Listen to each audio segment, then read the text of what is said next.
Welcome to the Jaybefaunt channel. I am your host, James Fauntleroy.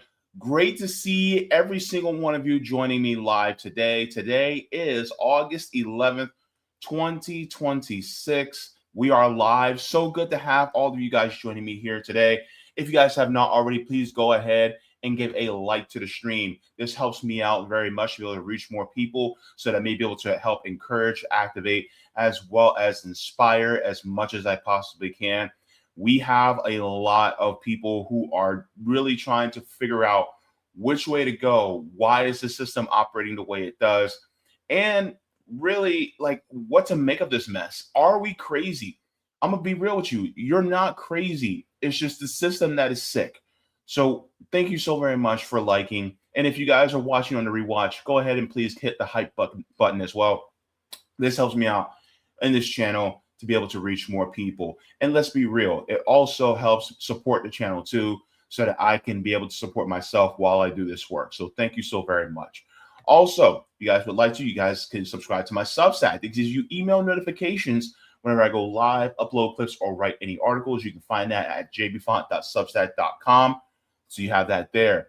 Also, want to ask me a question, I give you a video response, or you give me a video to react to and I react to it. You guys can do that through QBouncy at qbouncy.com/Jaybefaunt. So you guys have that there.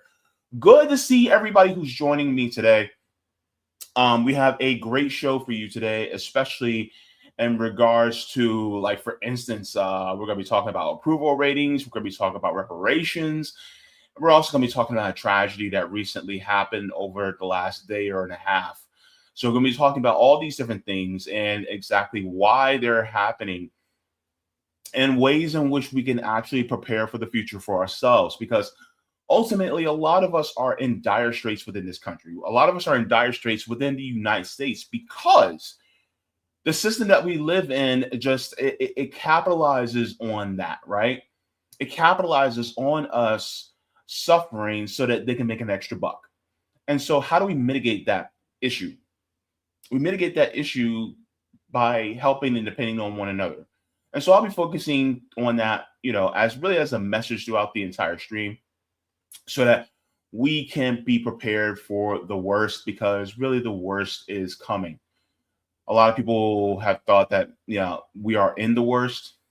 It's coming. And so we have to depend on one another in order to help that mitigate that tragedy. Okay. But also, speaking of depending on one another, let's go into the comments. Say our hellos and salutations to everybody that's joining. We're going to start off with some people who are in the chat right now. We have Edward coming in saying, "Hey JB, wow, Colombia has had enough troubles with their economy, and now this." Yeah, this is going to be a big story that is all over the news right now. We're going to be talking about the earthquake. We're also going to be seeing some images. If natural disasters are something that is triggering for you or disturbing to you, then if you wish to click away, it's not going to be anything gruesome or anything like that. But if you've had experience during earthquakes and that is triggering for you, then it'd probably be best, because this is a sensitive subject. Okay. I don't want anybody to feel so uncomfortable that they have to, that they feel some kind of way. And so if that's what you feel like you need to do, then I fully understand, right? But thank you so much for participating and watching the channel. Let's go into this one. Jacqueline says, "Hey GB, hey everyone. Good to see you, Jacqueline, as well." We're going to be talking to here. We have Holly coming in and saying, "Hello, good to see you in here as well." And then we also have Roger Meadow says, "Driving. Hey, everyone." Roger, so good to hear from you. Please be safe out there, because I know you're a safe driver, but some of them people in New York, they're not safe around you. So please keep yourself safe out there, because them people be some crazy people. It's probably worse down here in Florida, though, because we got so many different types of drivers from so many different parts of the world. So you're probably safer up there than you are down here. All right. So Yes, Holly says, great, nice seeing you at Revolutionary Change. Yeah, I was in the chat. Just saying my hellos to Peter and Jen at Revolutionary Change. They are, friends to the channel. They're doing a great job. They're doing great work over there. And so, I just wanted to, pop in, whenever I can. Sometimes I don't catch these live streams that often. So, it's great to always, pop in just to say hi and things like that. Because, you want people in independent media, especially left independent media, to know that, you're there and you support, and you want to support them just like, they support you as well. So it's always good. It's always a good thing. All right. So let's get into the subjects at hand. I'm going to be showing you guys the thumbnails, and then we're going to be getting right into these stories. So as you guys saw from the thumbnail earlier, we have first, we're going to be talking later in the show, we're going to be talking about Trump being a loser. His approval rating is in the toilet. We're going to be discussing this. What does this mean for the midterm elections? Are the Republicans going to get shellacked? And my reservations and concerns came true. So we're going to be talking about that. We're also going to revisit a clip that I had done. So we're going to be talking about that. But first, we're going to be talking about a tragedy that happened in Colombia, earthquake that has happened recently, and the people that are suffering through it, many Colombians that have suffered. So we're going to be jumping into this breaking story right now. 7.4 earthquake. So let's get into this right now. Keep your thoughts and prayers and your hopes for the people of Colombia. They are going through it right now. They have just suffered through a 7.4 magnitude earthquake within Western Colombia. Breaking news that we're going to be sharing with you over the last 24 hours. There's a lot of people out of Colombia that have died as a result of this earthquake. And so we're going to be talking about this. I'm also going to be sharing some clips of, people and their personal experiences. In the age that we live in, of the information age, the digital age, where everybody has a means to visually document what's happening to them. This is also important so that we can see the magnitude of this tragedy that has happened to everyone as well.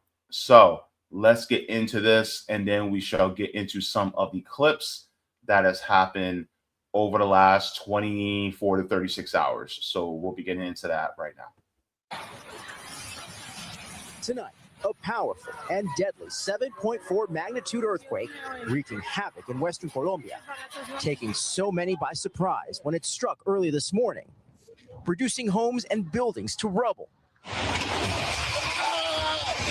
Passengers at this airport holding pillars, bracing during the moment of impact. One man screaming as the shaking intensifies. Okay, so one of the things that I want to reflect and let people know. Here's one of the things I want you guys to remember. If you feel the ground start shaking, if you're in a building or structure, get out as fast as you can. Nothing can crush you if you're in an open area with no structures around you. Get out to as big of wide of a field as you can where there's no structures nearby. Hard to do that in a city where there's a lot of structures around you. I know. However, if you can, get out into the yard, get out into the parking lot where there's no big structures anywhere. Get out somewhere where it's open area. Because if those structures are not strong enough, they will fall on top of you and you will be crushed. This is one of the number one things that you should do if you are in a building or structure. If there's no way you can get out, find a doorway or something that is meant to hold a lot of load. particularly doorways, archways, things like that, are more stable. But try to stay in there so that nothing falls on top of you. But please, for goodness sakes, if you can, get outside to an open area where there's no structures around, because you don't want anything to fall on top of you. If the ground is shaking and if you're in an open area and you're just sitting down or laying flat on the ground, it's not going to impact you. You'll just be shaking. Just for goodness sakes, please do that. Of course, in the moment of a crisis like this, sometimes, that reasoning, that logic leaves us in the moment. But try as hard as you can to keep that in mind if in case something happens, especially if you're in an area that's more prone to earthquakes, or earthquakes are more likely to happen. Just please keep that in mind. Let's continue on. Outside this hospital in Cali, part of the building collapsing on an ambulance as patients scramble for safety. This woman narrowly escaping falling concrete. Churches damaged across the region, including this one. Watch the cross collapsing from its spire. Now, the urgent search for survivors. Rescue teams removing debris and working quickly to find those still trapped. Authorities say more than 100 people have died. Valerie Ryan from our NBC Miami station is in Bogota.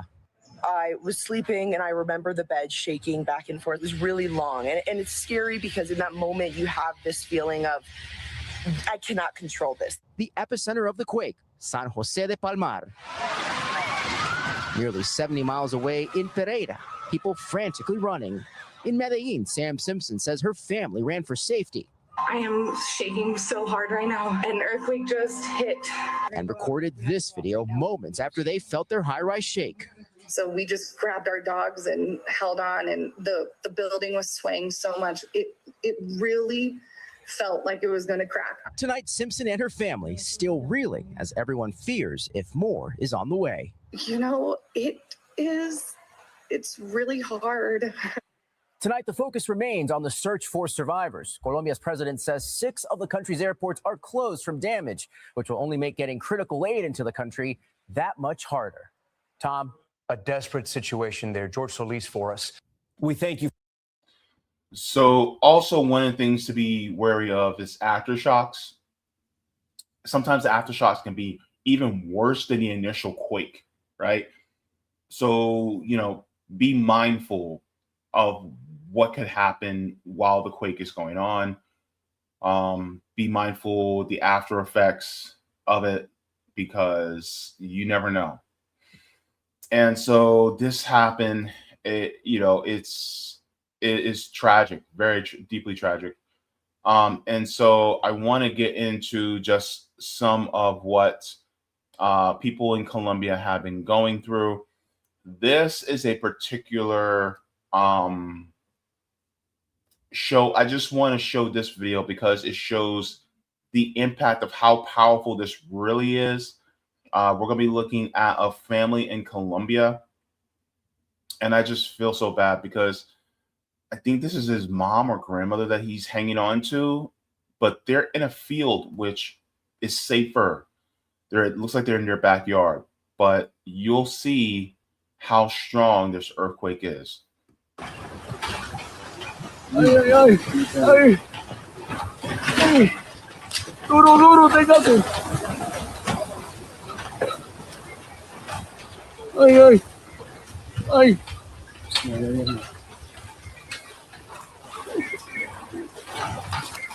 Mamita linda. Ya pasa, ya pasa, ya pasa.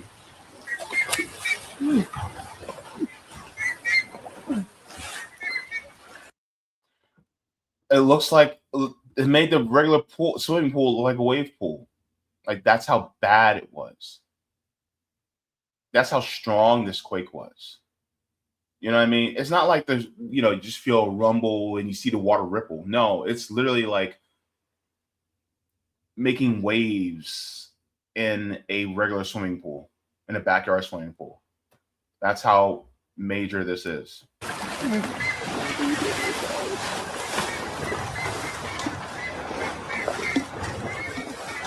Ya, ya, ya, ya, ya.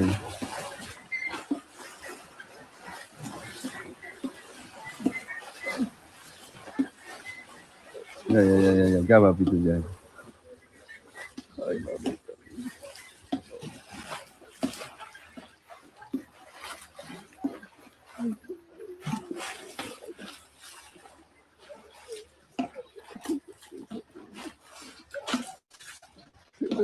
Ay, mamita.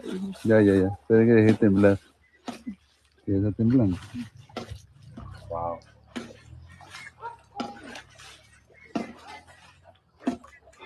And, they were fortunate. They were very fortunate. Yo tampoco. Primera vez siento un temblor. Aquí hubo uno, hijo, que Armenia que lo destrozó. Armenia lo destrozó. See how they're out there in the field? Nothing can essentially fall on top of them. So they were safe. And this is what I meant by being out as far in the field with no structures around as possible. So that's one of the reasons why I said what I said.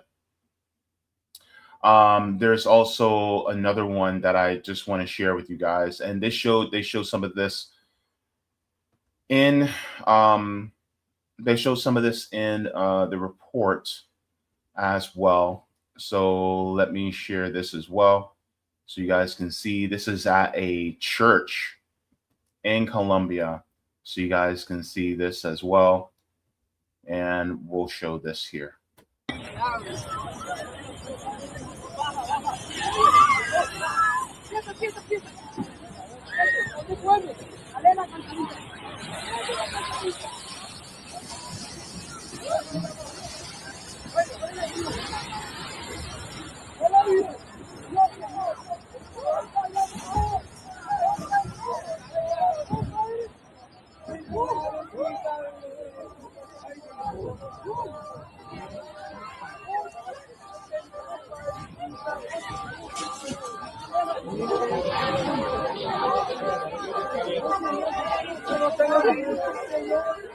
So I'm muting it here, but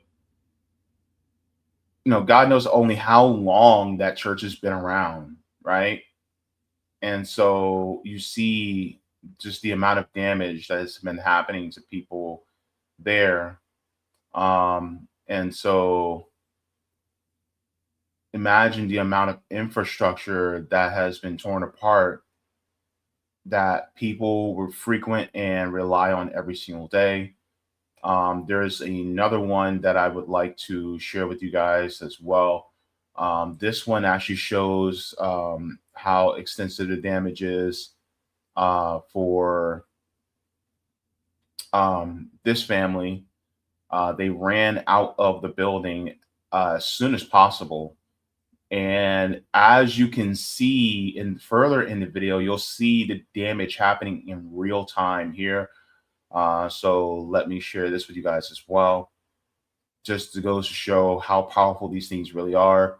This is why I say to be as prepared as you possibly can and think quickly on your feet to get out of there. Dylan! Dylan! Dylan! ¡Sube, que está temblando! ¡Sube, corre! ¡Corre, que está temblando! ¡Corre, salte, ven! Dios mío.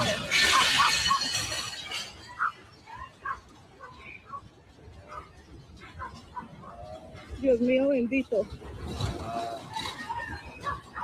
Dios mío, Dios mío. Dios mío. Padre Santo, Padre Santo.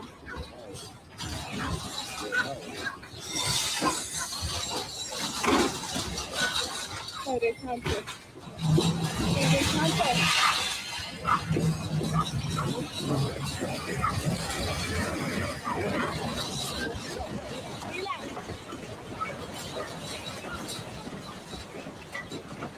And this is why you get out. This is why you get out from the buildings as fast as possible.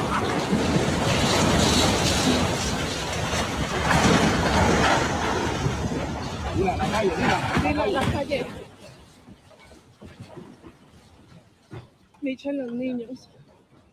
Los niños, Micho, los niños. And look, that earthquake lasted all along of 90 seconds, probably 90 seconds, and it causes that much damage. There's so much more video footage, and I don't want to belabor the point, but you know, just do what you can to get out as much as you possibly can, because a lot of this, you know, I just feel bad for the people in Colombia. You know, they go through a lot as it is. And hopefully there will be a lot of assistance that will come from the international community to them. But we shall see. But this is one of the reasons why I also stress mutual aid. Because when tragedies like this strike, right, we can't always depend on our government to help us. Because if they're not investing in infrastructures, like for instance, we here in the United States, we have FEMA, but they're deeply underfunded. Why? Because of who we have in power. And it's both Democrats and Republicans, right? And because of that, then who else can we depend on if it happens here? Look what happened with Hurricane Helene, right? Look at what happened in, I think it's Asheville, North Carolina. I don't think they still recovered yet. All over the west coast of Florida, they still haven't recovered.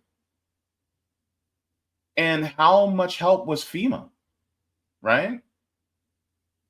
And so this is why I also say mutual aid and building dual power is a way to safeguard ourselves, not just from what the government does or doesn't do, but it's also from when tragedy strikes. Look, I live here in Florida.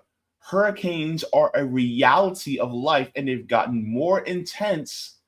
They've increased in intensity as the years have passed due to climate change. And so we have to deal with that reality every single summer from June to November. We have to deal with it. And so for us, it's like mutual aid is something that not only helps us just in our day-to-day lives, but when tragedy strikes as well. How are you going to be able to survive if there's no network of people to be able to depend on to help us when we need things like clothing, food, generators, transportation, medical intervention, things like that? Governments, that especially ones that don't focus on the people but rather on profits, they're not suited to help us when things like this strike, because their focus is not on us, their focus is on just profit. And so I'm using what happened in Colombia as an example of why you need to get out in these streets and start helping your neighbors and practice doing mutual aid and building dual power now, so that when that tragedy strikes, you will be prepared. It's not just preparation for yourself, but are you prepared for your neighbors? Are you prepared to spread love into your community through your preparation? Look at what's happening to all these other countries. Look what happened to Venezuela, right? Because of the United States sanctions, because of the blockades, because of Donald Trump going in there and kidnapping Nicolas Maduro and his wife Celia Flores and basically trying to take over a country. Do you think they're adequately prepared for another natural disaster? No. You think Cuba is prepared for a natural disaster, especially after all of these sanctions and blockades that they've done to them? No. And that's on purpose. These corporations, they love when these things happen, because then they can charge you. And what can you do to fight against it? And so let this be a call to action. So let's start coming together with our neighbors And let's start practicing community efforts now before more tragedy strikes us again. And my thoughts and heart are with the people of Colombia as they go through this tough time.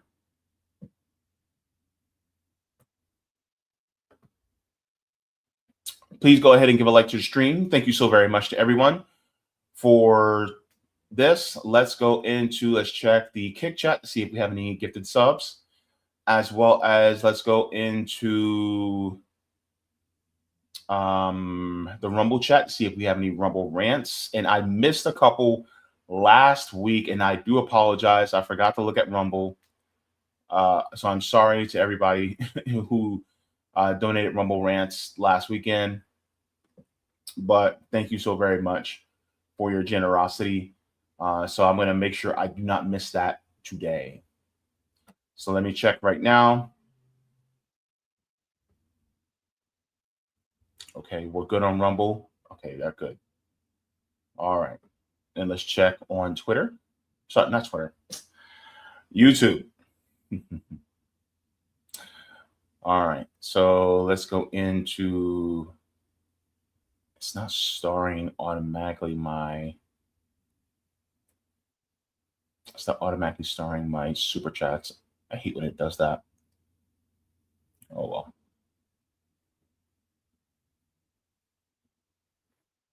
Okay.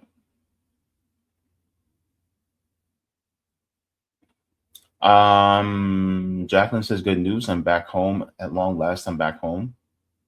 Were you not home for quite a while? Did I miss something?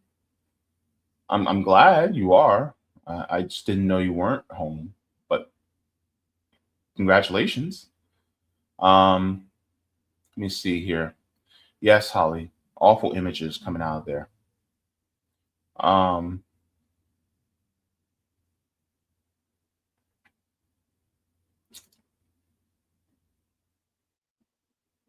Oh, I see what happened, Jacqueline.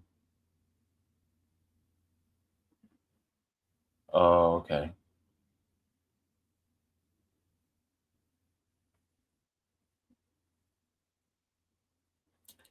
Let me see. Roger says, as if New York, especially NYC, doesn't have drivers that come here from throughout the world driving crazy. Yeah, that's true. You're right. Randy says, good afternoon, comrades. Revolution make until the government crumbles and we built dictatorship of the proletariat. Thank you very much for that. Good to see you. Teresa says, hi, everyone. Unemployed Scholar, good to see you. Says solidarity. Thank you so very much for the super chat. Appreciate it. All right, let's see.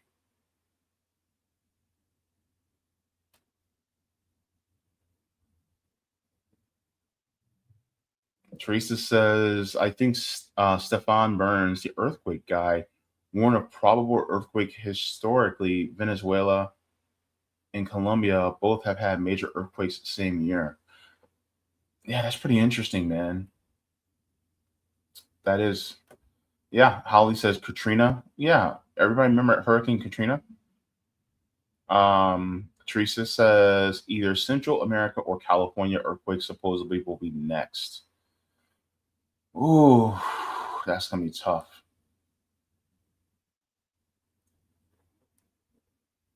Wow.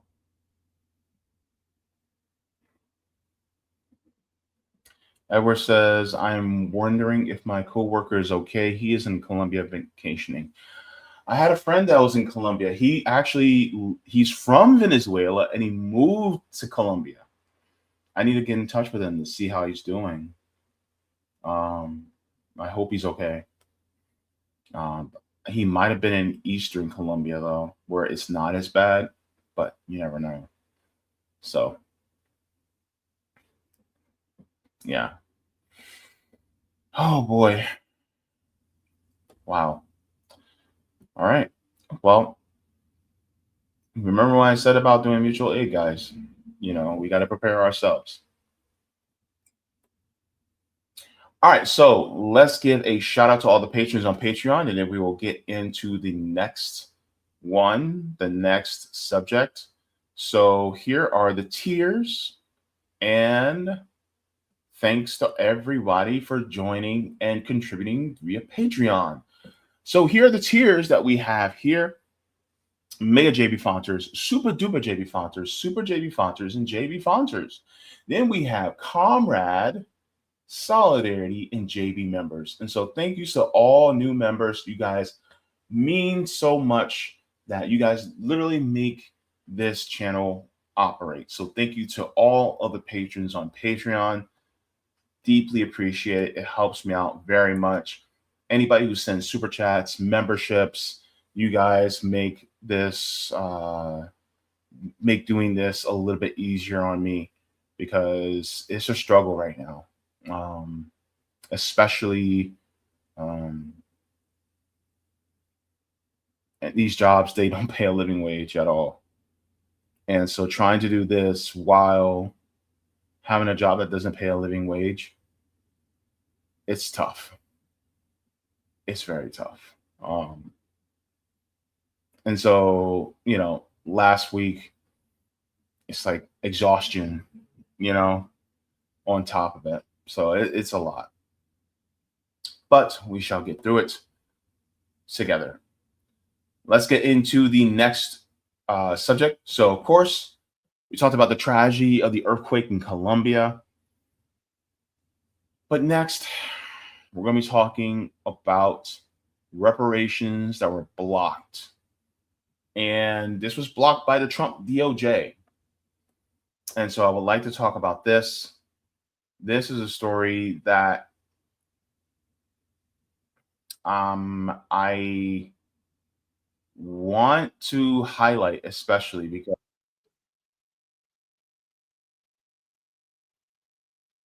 in the world,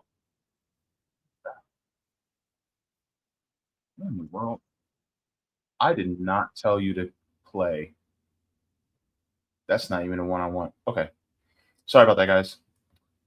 Let's get into, make sure I have this. Okay. So now we're going to get into the subject of DOJ blocks reparations now.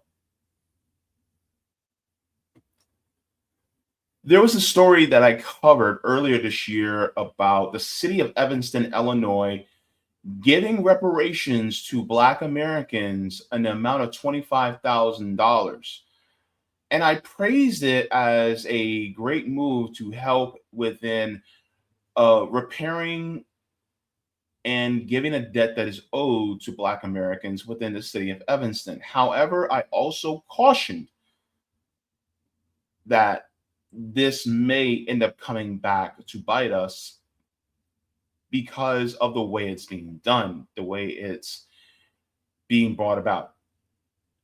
And so because of my concerns, the concern has turned into a blocking by the Trump Department of Justice. And so I'm going to show my concern, what I said earlier. And I was nervous. I was deeply nervous. And I'm just going to share this with you guys, and you guys will see what I was saying. So let me go here. Let me make sure I get to the right spot. Okay, right here. So let's go. Cannabis sales tax and real estate tax money. Judicial Watch filed a lawsuit against Evanston's reparations program last year due to its use of race as an eligibility requirement for the program. The watchdog group alleges that the program violates the Equal Protection Clause of the 14th Amendment, which is something that I have a question about. Here's my concern with this. I want the reparations to continue. I just want to make sure that the I's are dotted and the T's are crossed when it comes to this. Now, I did have a conversation with reparations activist Naheem Way a few months ago about the difference between lineage-based reparations versus status-based reparations. So lineage-based reparations means that you go back in your lineage to see who was an American chattel slave. Status is more of the legal framework of you being a descendant of freedmen, and basically you are a Black American freedman. Technically, it kind of sounds the same. But the goal is to make sure that it's not because you're Black that you're receiving reparations, but that you're a descendant of Black Americans that were subject to chattel slavery, which means that you may have some people who may be white passing, who may also get reparations. It's not based on what you can see with your eyes, but it's based on maybe a blood test or some cheek swabs and DNA in order to be able to find out who is entitled. The reason why is because, like I was saying to Chris earlier today, Chris Begley, is that from all the way from Canada all the way down to the very tip of Argentina, essentially, there are Black people of African descent all over this entire North and South American continent, all over, that have been brought here because of chattel slavery. That being said, we're talking about chattel slavery within the United States of America. And that's the only area that's being spoken of for reparations. So let's say you are somebody who is Afro-Brazilian. Reparations would not apply to you in the United States because you're Black. Or let's say you are from Haiti, or if you're from Jamaica, it would not apply because your chattel slavery did not come from the United States. Your chattel slavery came from France, England, Portugal, Spain, right? So the reparations will be due to you from those countries versus those of us within the borders of the United States of America will receive reparations first from our country. And then once those reparations are repaid and it's satisfied, then maybe some of us can also look outside the United States and go, hey, England, you got to pay up because y'all also participated in that too. So that's what my concern was, right? Because when we say that it should be based on status, or when we say it should be based on lineage, we're taking race out of it. And I think that's important. Unfortunately, they said, well, nah, you guys, it's not right because you guys are basing it on race. And so I'm going to go into this, and then I also want to go to a clip as well. So this is from the DOJ.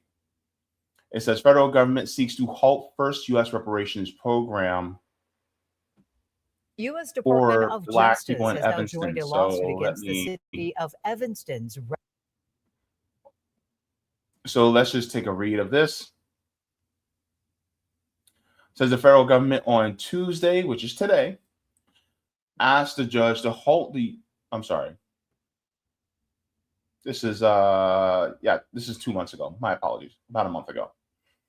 So the federal government on Tuesday asked the judge to halt the United States First Reparations program that offered Black people in a small Illinois city $25,000 for 20th century race-based housing discrimination, joining an existing lawsuit that called the program unconstitutional. The program, launched in Evanston, Illinois in 2021, is the first and only one of its kind in the United States, allotting $20 million to Black residents the direct descendants who lived in the city between 1919 and 1969 and suffered housing discrimination because of city ordinances, policies, or practices. Residents, regardless of race, who experienced discrimination due to that city's policies or practices after 1969 also qualify. Now, here's the crazy part, right? Unfortunately, there's also this point of they're going after the policies that were racist, that were based on race. So if the policies were based on race to discriminate against them, then the policies to repair should also be based on race for the people who live in that area too. But the Trump administration is saying you guys can't do that because it's based on race. But it's like, but you guys did discrimination based on race. You know what I mean? So it's wild, right? And then it says people who experience discrimination due to the city's policies or practices after 1969 also qualify. It says the city has already distributed over $7 million using revenue from a local tax on legal marijuana sales to hundreds of people in $25,000 increments to be used for home repairs, down payments on property, or interest or late penalties on property in the city. Here's where I have a slight disagreement with the policy. Just cut the check and have people spend it however they want. If they want to use that money to do things for their home, okay. If they want to spend some of that money on a trip to Disney World, they can do it that way. That's one of the only gripes that I have with some of these reparations policies is that they do it they basically say, oh, well, we're going to give you some money, but this is how you have to spend it. No. You don't get to tell us how we spend our money. Just cut us the check and we'll spend it the way we see fit. That's the only thing I do not like about some of these reparations discussions is that they will tell us how we should spend our money. If I owe you money, how am I going to tell you how to spend that money that I owe you? That feels very paternalistic, right? It sounds very overbearing. See, there's still anti-blackness and white supremacy even in the policies that they push under reparations. It's like, no, let us have our own self-determination and how we spend the money that is to give us repair. I don't care if we want to blow the entire $25,000 on lottery tickets. I don't care if we want to blow the entire $25,000 on getting a swimming pool built in the back of our house. That's our $25,000. We spend it however we want. Now, if you want to do, but let the black people within that city collectively decide what they want. Let it be a democratic process among the black residents or among the freedmen residents. But some people do not want to give us that autonomy. See, autonomy for Black Americans it's a no-no, right? Within the United States. Because if you give us autonomy, then what are we going to do, right? So I want to share this discussion that happened on Democracy Now! And so we'll get into this because this gentleman says a few interesting things that I would like to discuss as well. So let's get into this.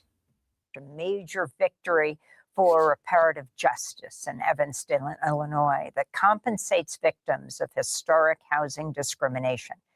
In 2021, the Evanston City Council agreed to pay Black residents and their descendants reparations up to $25,000 for property down payments, mortgages, and other related fees, making it the first U.S. city to adopt such a measure. For decades, Black residents of Evanston were subjected to redlining and other forms of housing discrimination, which prevented them from obtaining bank loans to purchase property. The reparations program is being funded through donations and revenue from a local tax on recreational marijuana sales. But last month, the Trump administration joined a lawsuit filed by the conservative advocacy group Judicial Watch, attempting to halt the program, claiming its race-based criteria are unconstitutional. Assistant Attorney General Harmeet Dillon of the Department of Justice's Civil Rights Division said in a statement, quote, "There are sound ways for a city to remedy past discrimination or direct resources to its most vulnerable citizens and neighborhoods. Simply handing out money based on race, however, is not the answer. It's race discrimination, pure and simple, and it's illegal," he said. But here's my question, though, okay? Now,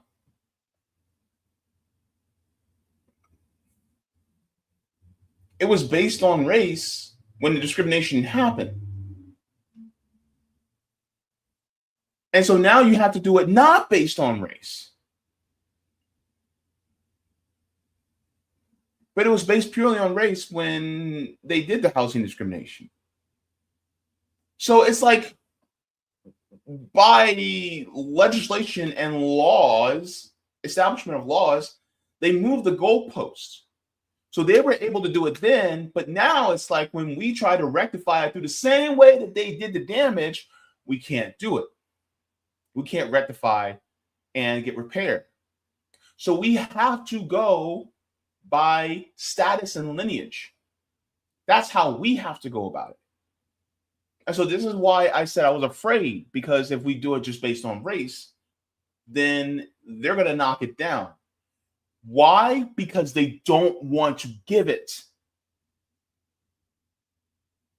They don't. And this is one of the issues that I present to all the Black Americans that were championing Donald Trump. They were saying, oh man, he's going to be better for us Black folks, right?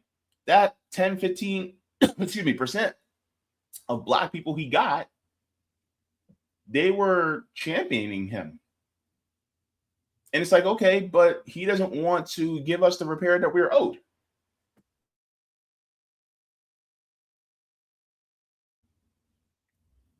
So is he really an ally?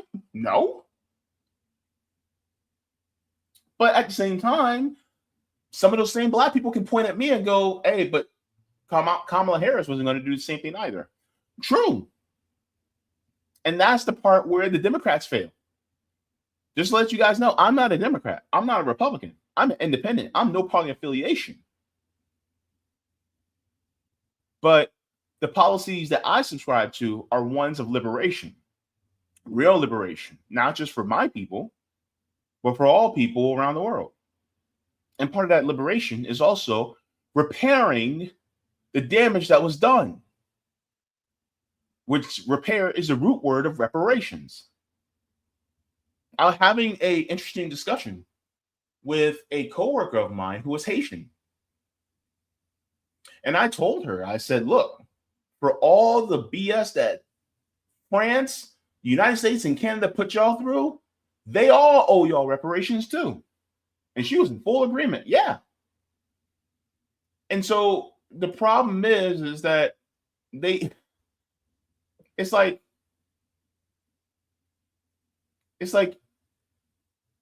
you told me to go this way through that door. And when I try to reverse and go backward through that door, now you're saying, oh, no, you can't go through that door. But you told me to go this way. And so now I'm just going to reverse course. But now it's like, oh, well, no, you can't do that now. You got to go through a different door to go back around to go through that door. And so you see how they put goalposts in front of us? That's the system. They will constantly put goalposts. And the funny part is, Republicans will just say, no, you can't have reparations. Democrats will say, well, we'll just do a study. How about if you just do another study? Oh, we gotta get a committee together to study. We got to contact these scholars to study, even though the study's already been done. They ain't nothing to it but to do it, but they don't want to do it. This is the equivalent of somebody telling you, or a kid asking, Mom, Dad, can we go to such and such? And Dad just says no. And then Mom just says, well, when we get back, on our way back. And then when we're on our way back, we ask again, well, just wait until we get to such and such. And then when we get there, we're like, can we go? And then he's like, oh, just wait until this. You still haven't had your dinner yet. And there's always something, always something, always something, always something, always something. And then it never happens. You see, Republicans block, right? And Democrats will, they'll stall. They're stalling because they don't want to be the party that says no, because they don't want to be seen as, they want to be seen as slightly better. So somebody just says straight no, and somebody that stalls, you're still not going anywhere with either.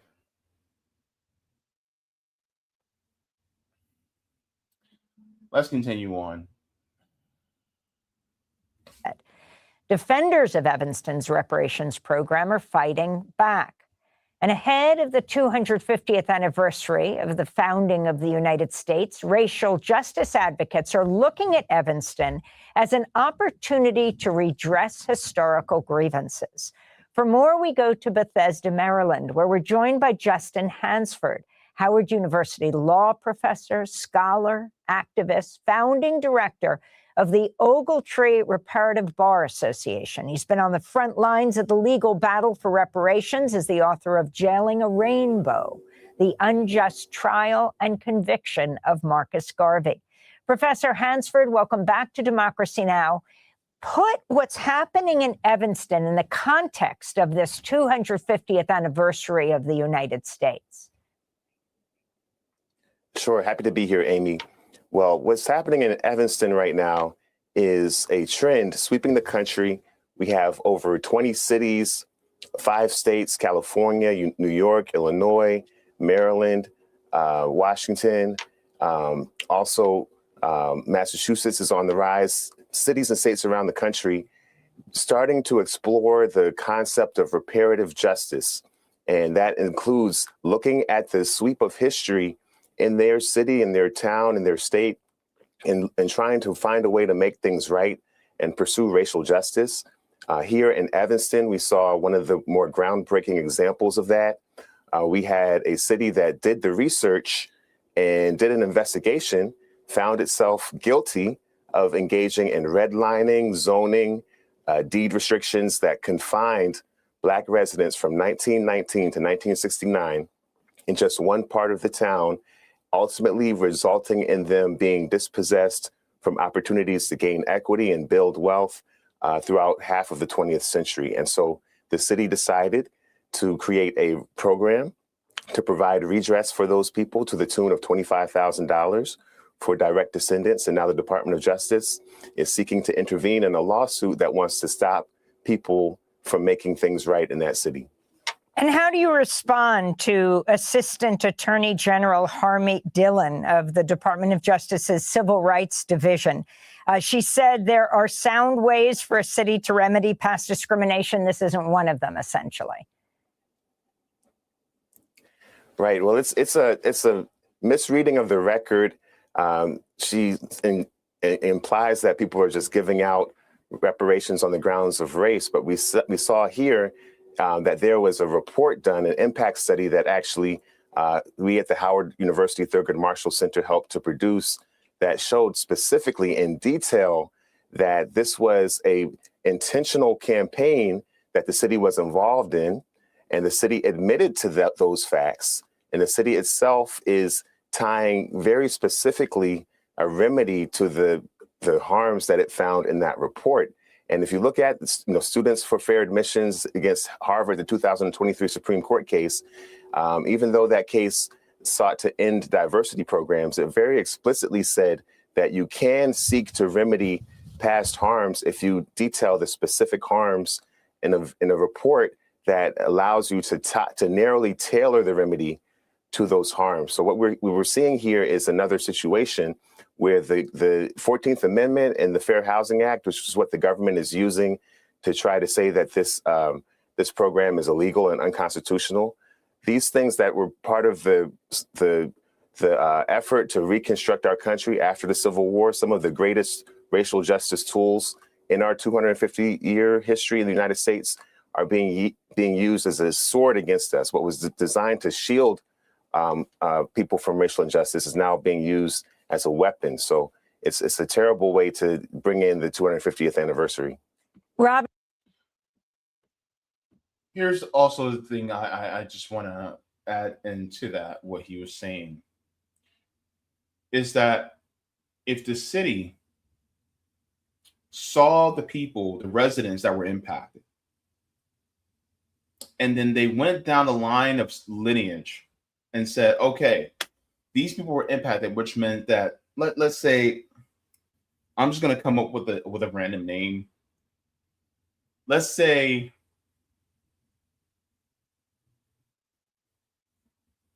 Fannie Williams, right?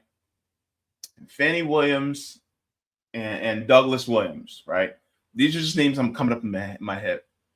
Were a Black couple that were impacted by this. They were discriminated against by this in the early 1900s. And then they had a couple sons, right? And then those sons were directly impacted by this decision. Well, then you see the sons, they also had children. And then those children were also impacted because generational wealth happens, but generational debt and hardship also happen. So then you follow down the line of their lineage and go to what? Their descendant, their direct descendant who might still live there, and go, hey, you live here in Evanston, Illinois, and your great grandmother or great grandmother and grandfather lived here, but they were subject to this, and it's led down the line to you having an economic disadvantage. Well, you're owed these $25,000 in reparations, you and your family. And so is it based on race per se? No, it's based on lineage. But the problem is that it's mostly going to just Black people because that's who it was affected by. Now, let's say hypothetically, the families that were affected by it, and then let's say, a couple of, children down the line, they got with somebody outside their race, right? Let's say they got, with a white person. And then that child who's biracial got with another white person. And, so on and so forth. But guess what? They're still in that line. So then it wouldn't necessarily go to them just because they're Black, but because they're a direct descendant. But the problem is that they're saying that, oh, well, it's based on race, when in reality, it's supposed to be based on lineage. The problem is that if you base it on race, it goes against the 14th Amendment. And so this is why they have to go through the lineage or status-based route. But the Trump administration is trying to do whatever it can to make sure to stop this. Because people have been saying it all along, Trump, just like all the other presidents, were racist. And they participated in white supremacy. Even Obama, he participated in white supremacy by doing the things he did in office. And so now you have a lot of people who are supposed to be paid in reparations that are descendants of the people impacted in Evanston, and they're not. They're not getting any repair, which is unfair.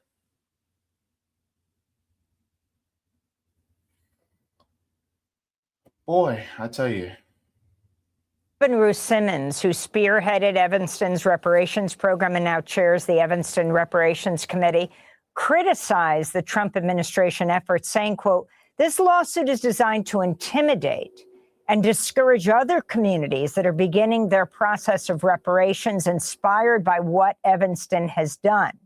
Simmons added Trump's lawsuit is, quote, "an attack on the revived hope that Black communities have felt having a path through a hyper-local process to reparations," unquote. In 2021, Democracy Now! Spoke to Robin Ruth Simmons, who was then an Evanston City Council member. She explained what Evanston achieved for Black residents impacted by historic housing discrimination. What we passed on this last Monday was the first disbursement or the first remedy, which is going to be in the form of a housing remedy, $25,000 direct benefits to eligible Black residents for home equity, home wealth, acquisition or purchase, any type of improvement, but something that will build wealth through home equity. And I have to say that in 2002, under the leadership of Judge Lionel Jean-Baptiste, who was the second ward alderman at the time, our city passed a resolution in support of HR 40. So we've been working towards this for some time in Evanston. So that's Robin Ruth Simmons. And Professor Hansford, if you can also put this in the context of President Trump at this point refusing to sign off on a bipartisan housing bill, since housing is such a critical issue for people across this country. Now, that is different from what's happening in Evanston.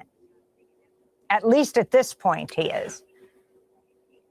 Right. Well, it's all connected because we know that throughout the 20th century and into the 21st century, housing has been the primary way that families have built wealth. And we are in a country where there is a 10 times as much wealth in the white community as there is in the Black community. And that's not there through luck or hard work or through intelligence. But that gap is a result primarily of this type of dispossession on the grounds of housing. And you have stories of Evanston, like the stories of Lewis Weathers, who is a Korean War veteran who came back in 1959 ready to buy a home for his family, but was forced into this contract that ensured that he would never actually own his home, never actually build equity, never ever have an opportunity to build wealth. And now this program is allowing his son to inherit at least some type of remedy where the son might have inherited a home, equity, been able to help build generational wealth. Now there is an effort, at least by the city, to make things right for that family. And that's just an example of what could be happening and will be happening all across the country. And I just want to just add really quickly that what Robin Ruth Simmons said, and we feel that she is essentially the one of the leaders of this reparations movement, the Rosa Parks, if you will, of this movement. The effort to bring a lawsuit to stop this particular program is meant to send a message to programs and cities and states around the country that this is something that is dangerous or illegal. I want to send a message to also and say that we have your back. At the Ogletree Reparations Bar Association, we are fighting back. We're building an army of lawyers to fight these battles. We want to make sure that everyone knows that it is constitutional to pursue reparations in the United States under the U.S. Constitution. I want to go back again a few years. So, yeah, my biggest fear was that they were going to go this route. And so, I'm going to say something that's going to be a hard pill to swallow. But I need this to be more of a fire in our bellies in order to push for a new system. In capitalism, Black Americans will never get reparations. We're never going to get it because they're never going to give it to us. And you can say, well, they gave it to all these other groups. Yes, but those groups were significantly smaller. And also, they are part of a population that is not as stigmatized. So therefore, it is, so if you start doing to them what they did to us, there'll be more outrage. See, if police do a whole bunch of horrible things to Black people, it's part of the plan, right? As the Joker said in The Dark Knight. It's all part of the plan, right? I talked about Tasia Fortune, who was found, you know, hanging from a tree last week. And how many people are talking about it? They're not, because a Black person hanging from a tree is part of the plan when it comes to this system. It's horrible, it's gruesome, and it is deplorable. It is, and it's morally repugnant, but it's part of the plan of this system. And I'm not saying that we shouldn't fight. No, no, no. Keep up the fight. Keep it alive in our hearts. Do your damnedest to fight for reparations. But part of that is also keeping it alive so that when we do finally change the system into something that is actually for the working class, then it'll be in the front of everybody's minds that, oh, wait, we wouldn't be able to have this without Black Americans, without freedmen. We will get it, but we also need to destroy a system of white supremacy and anti-Blackness along with it. Because they're never going to give us what is owed. They're never going to do that. We keep the fight going so that people can see, so that people are inspired when we do finally change things. So that when it does happen, it should be one of the first things done on the list, if not the first thing done. And so this is why I think that we as Black Americans should be fighting like hell, not just for reparations. It should be a reparations and not a reparations or. Reparations and an ending of a system that subjected our ancestors and us to these deeply exploitative condition. Because we don't just want the bandage. We need the healing, the stitches, the pain meds. We need the physical therapy, right? That comes with it. We need all of it, not just one thing. We need it all. And if we're still stuck in this system when we get our reparations, that is if we get it within this system, they're never going to let us continue with it. They're going to strip it from us as soon as they possibly can. This is why we need to be anti-capitalist as a people. We need to follow our revolutionary roots. The Black radical tradition must burn in our hearts as Black people. Because we had it right the first time. And we'll keep having it right as long as we follow in that tradition of our ancestors. And when these little victories, like what happened in Evanston, happen, celebrate it. And, you know, keep that hope and that effort alive by keeping the fight going. But also recognize that this system will never grant us our liberation. We have to make a new system in order for us to truly be liberated. And to people in Evanston, Illinois, if you haven't got your reparations yet, I'm hoping that you do as soon as possible. And for those of you who have already gotten it, speak out.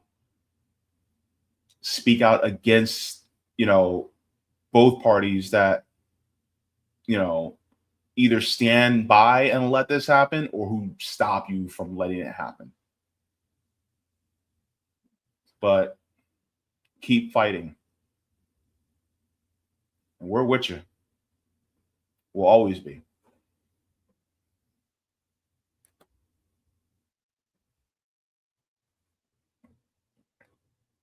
All right, go ahead and give a like to the stream.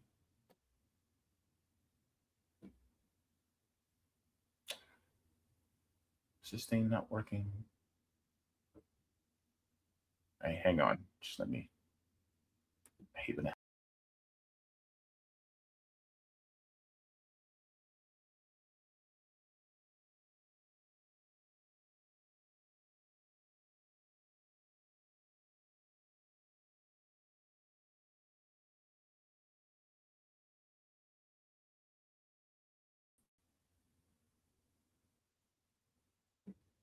All right, it's working now. All right, guys, let's go into the comments, and then we shall get into our final segment. I don't know, man. This administration, man, they be pissing me off, man. Always screwing over us. This is why I steer clear of both parties if I can help it. I just don't want to hear from either side because they're two cheeks on the same butt. And I just really do not like them. One will stand by while you get abused, and the other one will be doing the abusing. It's just so sick. I'm just so sick of it. All right. Let me go into the chat. Oh, let me check to see how many Rumble rants. I'm sorry.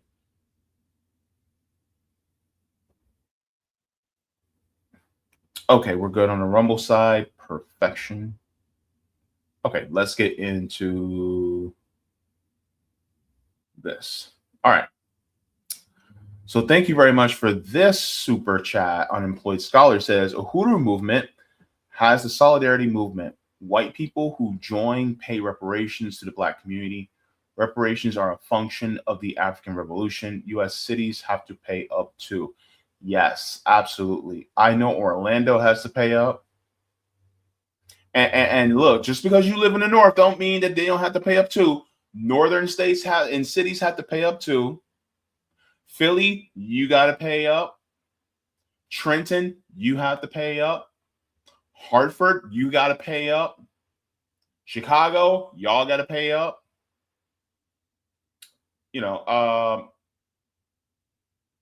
Baltimore, y'all definitely got to pay up. Like all these cities, they all have to pay up, man, because they look the other way. So these municipalities also have to pay reparations too. A lot of people just, they try to avoid it, but we shouldn't let them slide.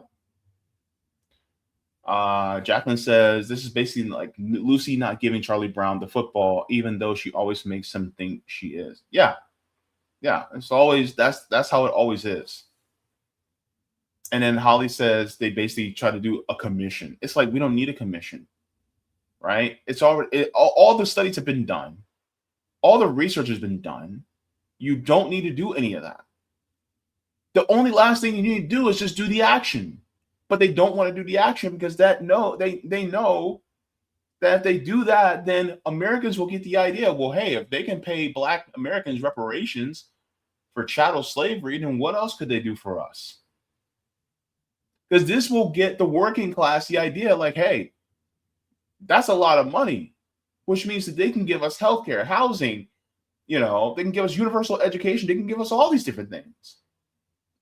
That's not even a crack in the hole. That's a big gaping hole if they were to give us reparations. And then the people would see that's the biggest flaw in the system, that we can literally change the entire thing.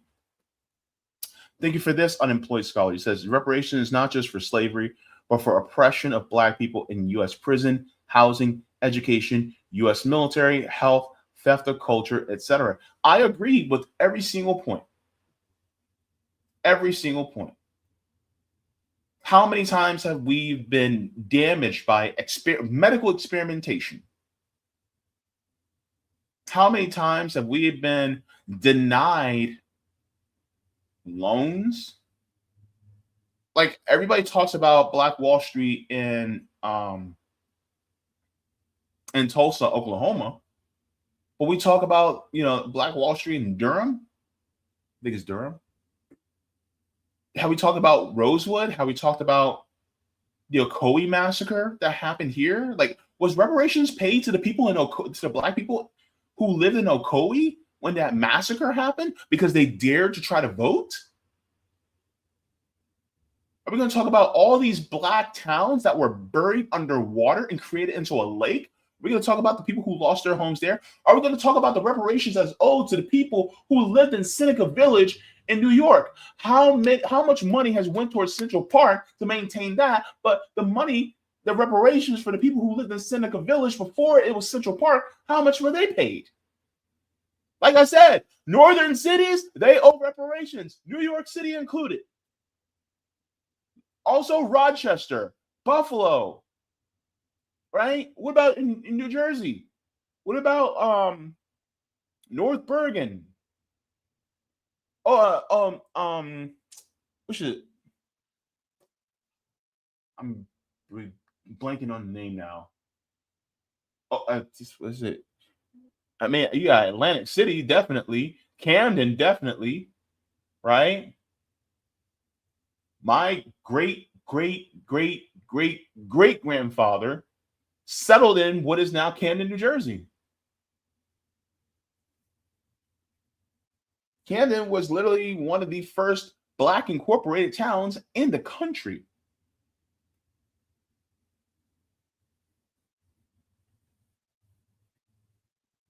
You know what I mean?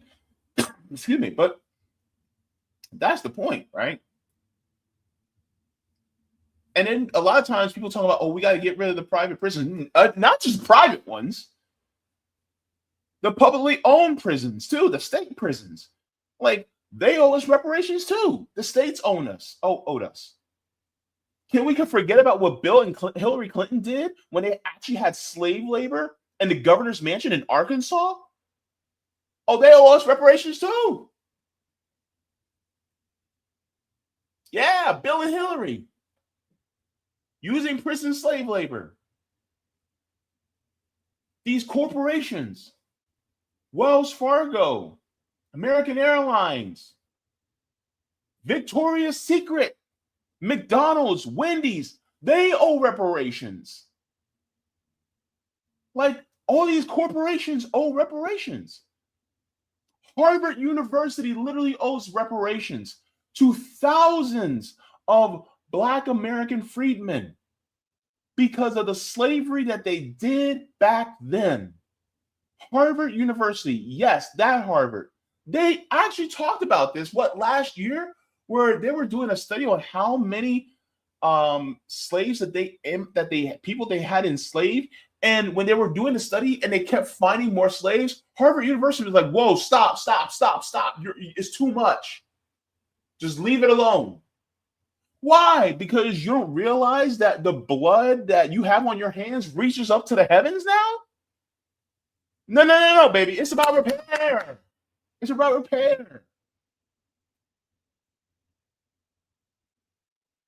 Either put up or shut up.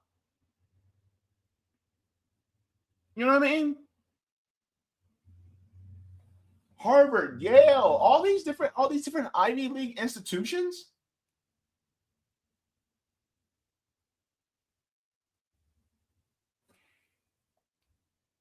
Yes, absolutely unemployed scholar. Overwhelmingly so, yes. Unemployed scholar, thank you for this as well. It says 1982 reparations tribunal partly led to the Durban conference. The anniversary is, August 29th. And the call is, we remember Durban, reparations now. Absolutely. In fact, wasn't it brought out in the United Nations that reparations is owed to Black Americans? In the United Nations.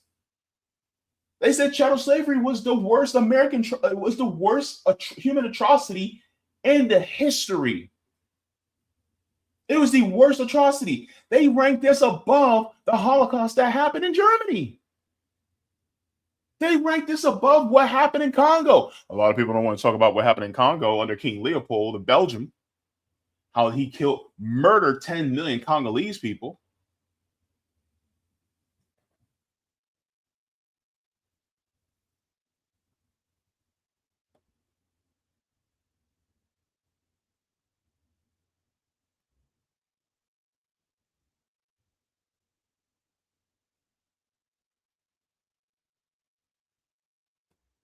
A court lawyer says, sounds to me they're working for BlackRock. Why only housing?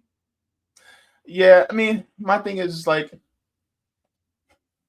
I get that they're trying to focus on the housing aspect because of the discrimination. At the same time, what about the people who don't own a home? What about the people who don't own a home?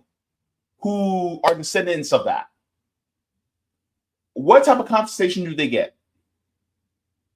Let's say I have a grandparent or great-grandparent that had a house in Evanston, Illinois, right? And they were victims of housing discrimination.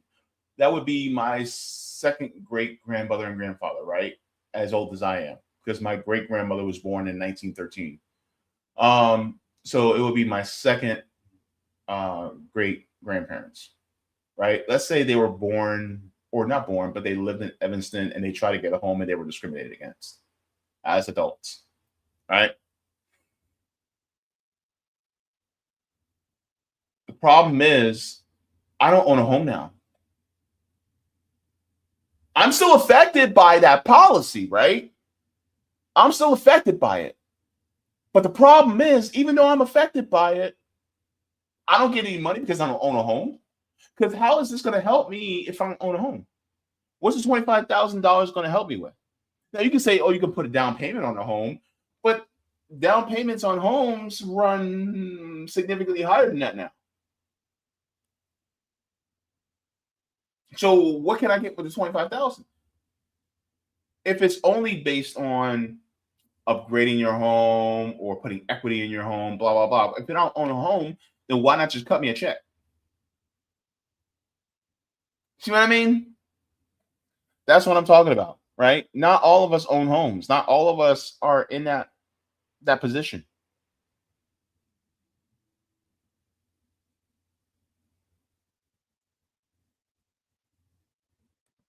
Jacqueline says $25,000 toward housing equity doesn't sound like it's going to do much for freedmen who are nowhere close to being able to afford to buy a home. Exactly.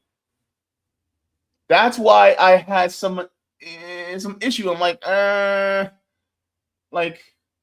rollout should be, I mean, if you want to give them a choice of either or, get the, housing equity, $25,000 or that money to improve your home.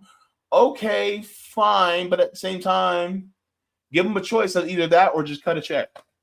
Because what if the home repairs and things like that we need amounts to what, $5,000, $6,000? What about the other rest of the money?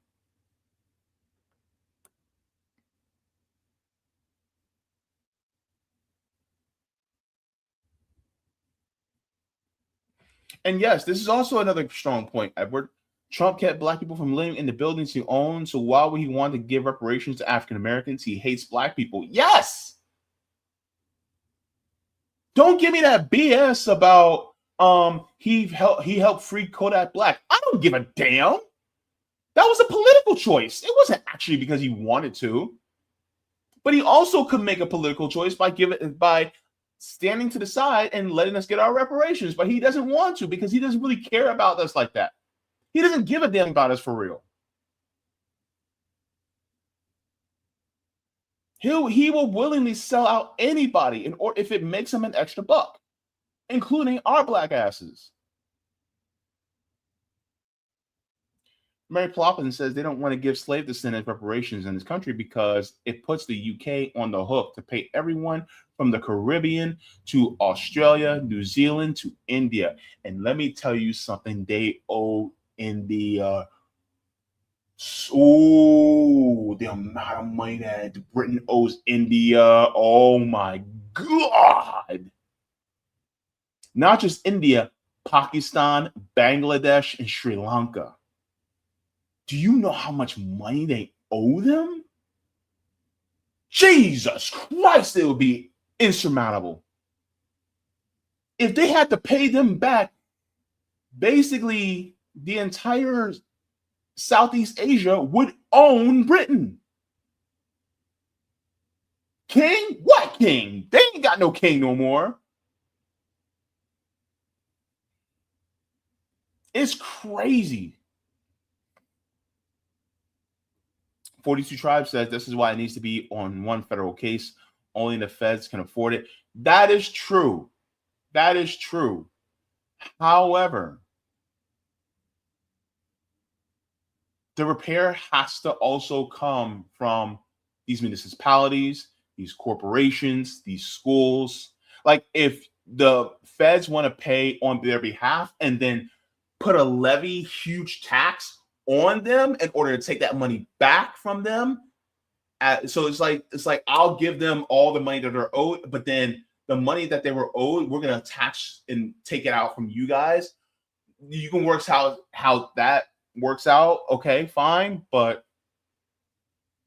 it should be. And a full, robust public apology. And in fact, it should be a years-long apology tour. JB, why are you being so woke? Because y'all screwed us for 400 goddamn years. And we're only able to claim it on 250 out of 400 years. The other 150 years, we're going to have to be like, hey, pay up, England. Pay up. And Spain. And Portugal. John Kemper says, my parents got dumped in Cuba. I want reparations too. Yep.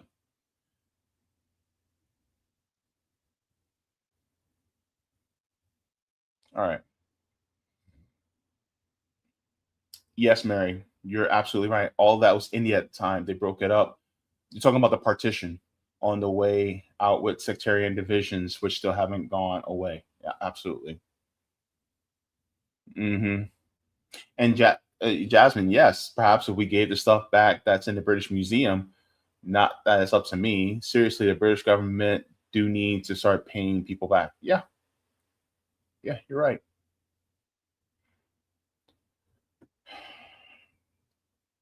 Let's get into the final segment here. And then we can head on out. How much time? Okay. We're decent on time. Okay. So let's get into this one. Of course, we talked about the awful earthquake that happened in Colombia. Then we talked about the city of Evanston getting reparations to descendants of people that were discriminated against in housing discrimination. But the Trump administration blocked it. But now we're going to be getting into how Trump is a loser.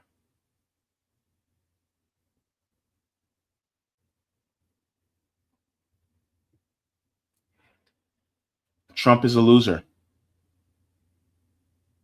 He's losing the country. The economy, trash. Our reputation around the world, trash. His administration and the way they're going about trying to strengthen the United States, trash. He's a loser. And he is down in his approval rating by negative 21 points. You heard that right.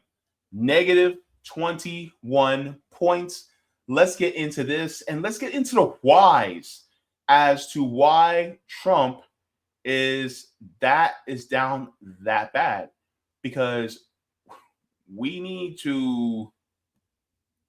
Trump needs to come to terms with he's done politically. There ain't going to be no third term. Watch this.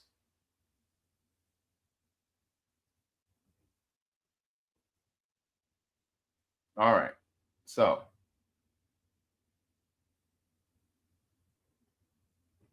It has been a steady decline, like a slide going into the sea. You know, you go back January 2025, +6, May of 2025, -7, September of 2025, -8, December of 2025, -13, April of 2026, -17. And now in an average of polls, he is 21 points under water. This is the lowest he has been in term number 2. The bottom line is this: Trump is at record lows for himself in term number 2. He is very much underwater despite whatever he is claiming up in his head of his. A slide going into the sea. Evocative imagery there from Harry. When did this slide begin? When did this slide begin? When did Trump slide into the sea begin? I mean, just take a look here. I mean, you know, it'd be one thing, again, if we were talking about just one poll, but we're talking about the average of polls. But when we're talking about one poll, is there any poll that has Trump anywhere close to positive territory? Take a look here. Trump's negative net approval rating.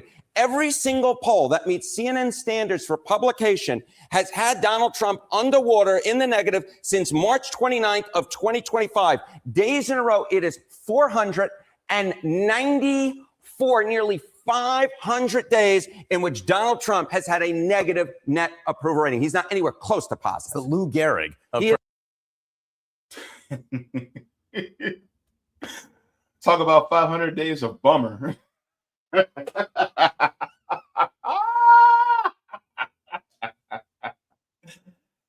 Oh my God. But this is the point, right? Everybody was like, oh my God, he's going to be better for the economy, because they focused on what was going on between 2016 to 2020. And they're like, well, it's better under Trump than it was under Biden.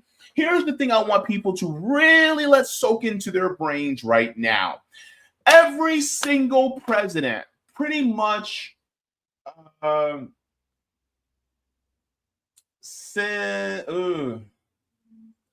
would say since before Nixon. Since Nixon. The economy has actually been descending every single year. It doesn't matter, Democrat or Republican, it doesn't matter, right? So by this very notion, the economy was better under Biden than it was under Trump's second term. But the Trump first term was better than we were under Biden. But then Trump's first term was, Obama's 2 terms were better than Trump's first term.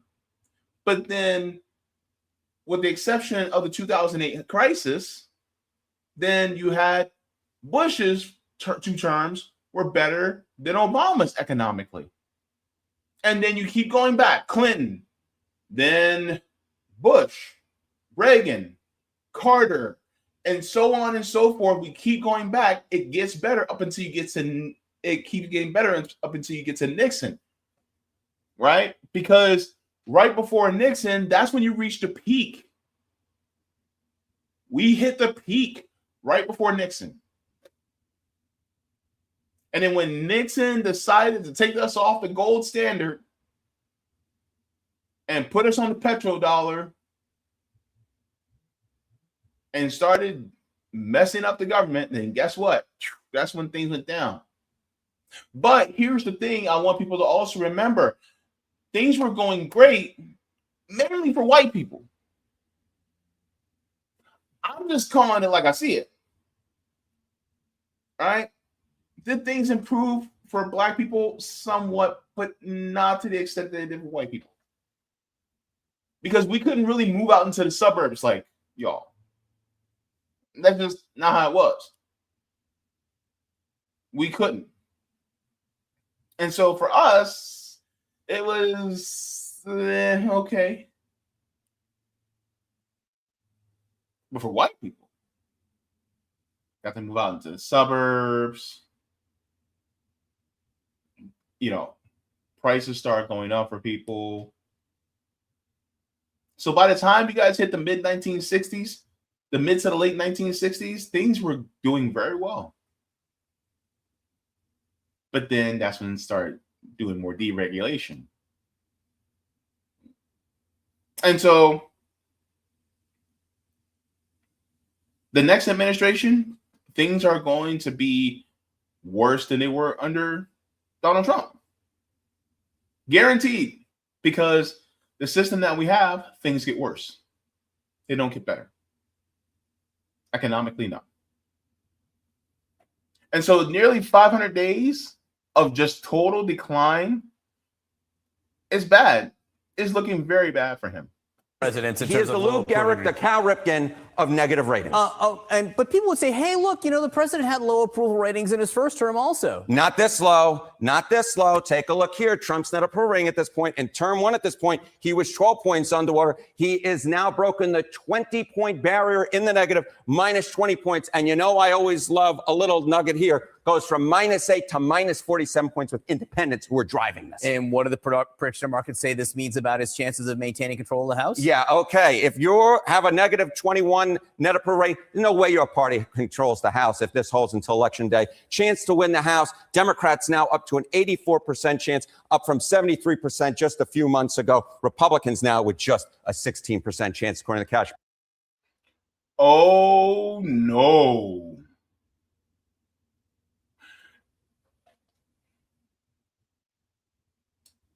The Republicans might get shellacked. Might. And now I'm going to say this, and some people are going to get a little miffed at me. But how many Democrats, how many DSA Democrats have been winning? At least in their primaries. If they win in this November, and I'm not just talking about the House, I'm also talking about governor races. I'm talking about municipal, city and county races, mayoral races. That's what I'm talking about. If they win in large numbers, that's not going to be good for Republicans. In fact, it may not even be good for the entire Democratic Party because a lot of the blue dog Democrats, the right-wing Democrats, are also going to be looking like their seat could be threatened by someone. I'm going to tell you why. It's the economy. The problem is, this is what happens when you focus too much on that damn culture war and you don't focus on people's material conditions. Why in the world is our country, our government, going to war on 1% of the population just because they are transitioning from one gender to the next? I didn't say sex, I said gender. Okay, there's a difference. Why are our governments going to war with them when in reality they should be going to war with poverty? Why are you messing with people who aren't harming you? Again, why are we at war giving billions of dollars to Raytheon, General Dynamics, Northrop Grumman, Boeing? Why are we giving all this money to them to kill people abroad? And yeah, we're suffering here because war is the point. Winning was never the goal. This is why there's a war with Iran, because winning is never the goal. Protracted wars make money. Why in the world do you think that the Ukraine war with Russia is still going on? Because they need that war to keep going, because these companies need to generate more profit. Peace is never the goal. Remember when in X-Men First Class, when Magneto said peace was never an option? It's not an option. Because when you have peace, who loses money? Military contractors, defense corporations. They lose money when there's peace. They be out of business. Remember when Tony Stark said, I'd be out of business if we had peace. guess what? If you have peace, if you have diplomacy, it costs them money. They lose wealth. This is why we're at the state we're in. I was listening to Ben Norton from Geopolitical Economy Report. And it's always interesting. Right when the markets close on Friday, Donald Trump wants to threaten Iran like crazy for the weekend. Oh, we're going to do all these horrible things to you. We're going to wipe you off the map, blah, blah, blah, blah. And then right before the markets open on Monday, oh, you know what? We had a conversation. We were, we need to come to a deal. And they were practically begging me to come to a deal and blah, blah, blah, blah, blah. This, that, and the third. And then the markets settled. So they made their money and then they let it chill. They make their money some more and let it chill. Meanwhile, we're suffering. It is the economy. It's the economy. It's the economy. And the only thing that they have to hang on to is the culture war and demonizing people who are different. People who don't have power. Why in the hell do you have a couple of dumb, former washed-up NBA players putting on wigs and trying to go do the culture war dance again? Why in the world do you think you have that happening right now? Because, number one, they ain't got nothing else better to do. Secondly, how is that going to help you? Guess what? They are substituting they're taking your anger about the economy and they're substituting it with something in culture war that doesn't have any effect on you at all. Somebody transitioning from man to woman or from woman to man does not affect you economically. It don't affect your rent. It doesn't affect your mortgage. It doesn't affect your job. It doesn't affect your electric bill. It doesn't affect how much you pay for them Taylor Farms butt blasting lettuce that you should be avoiding at the grocery store. It doesn't. But they make you want to think that it does. They make you think that the homeless people are the reason why we're at war with Iran, or why you having problems at home.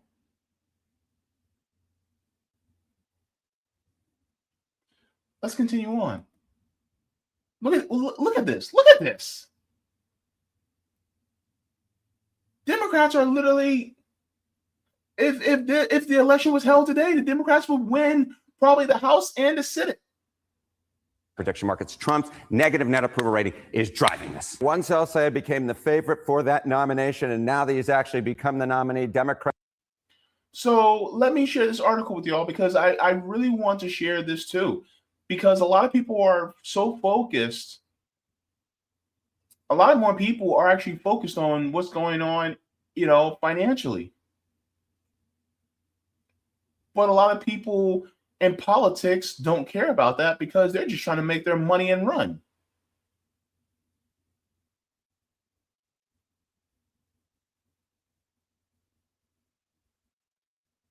So here you go. It says Americans react to high gas prices, economic concerns. You have to make cuts somewhere. It says Americans are cutting back on spending amid economic concerns. It says Americans are deeply negative on the economy, with nearly 8 in 10 Americans rating the economy poorly. Who is in charge of our government right now? Is it not the Republican Party? Part of it's the Democrats, yeah, but the Republicans are being the face right now. Who's the majority leader? Mike Johnson. I'm sorry, who's the Speaker of the House? Mike Johnson. And so who has a majority in the Senate?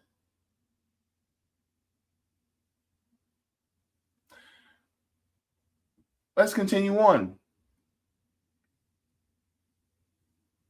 It says late July polling from the Associated Press and NORC found that 41% of Americans said that they were concerned about being able to afford groceries over the next few months, up from 24% in April. From 24% to 41%. That's nearly half of Americans.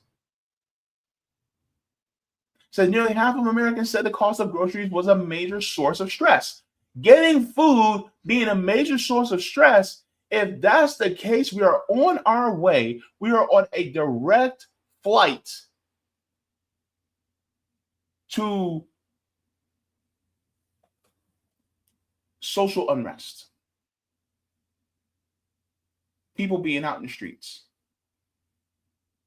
I'm going to tell you right now, if a father or mother cannot feed their kids, they are going to go ape shit. Do you hear me? They are going to.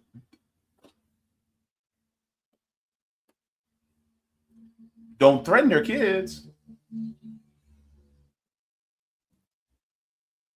Now, it says AB News spoke with Americans across the country to see how they're dealing with higher prices.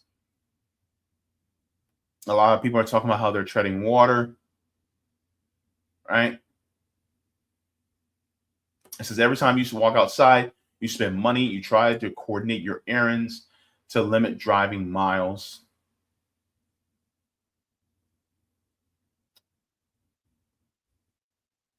It says the CNN poll found just 30% of Americans approved of how Trump was handling the economy this July, down from 44% in March 2025, while single digits of Democrats approved both times. Republicans' rating of how Trump was handling the economy have declined by 22 percentage points from 88% to now 66%.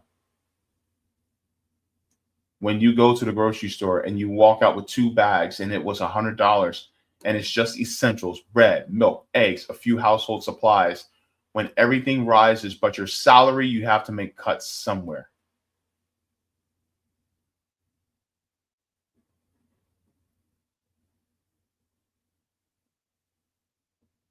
The AP NORC poll found that more than 6 in 10 Americans have cut down on eating out due to high prices.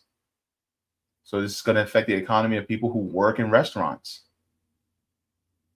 56% of majority of Americans said that they were very concerned about the gas prices, according to a July Pew Research Center poll, up from 34% in January. The AP North poll found 40% saying that the cost of gas was a major source of stress, up from 27% in February.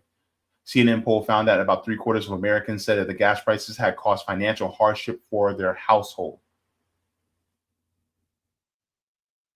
Look at that. $3.83 for regular. And I want people to pay attention how much diesel is, because diesel fuel will tell you how much your prices will go up for goods and services.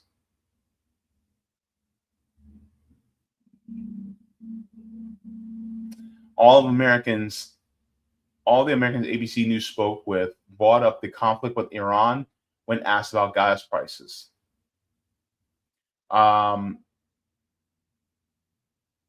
It says, this person, Shirley from South Carolina, said, if we get this war over with, which Trump doesn't seem to be in a hurry to do, he believes that would improve the economy. But Trump doesn't want to hurry the war over.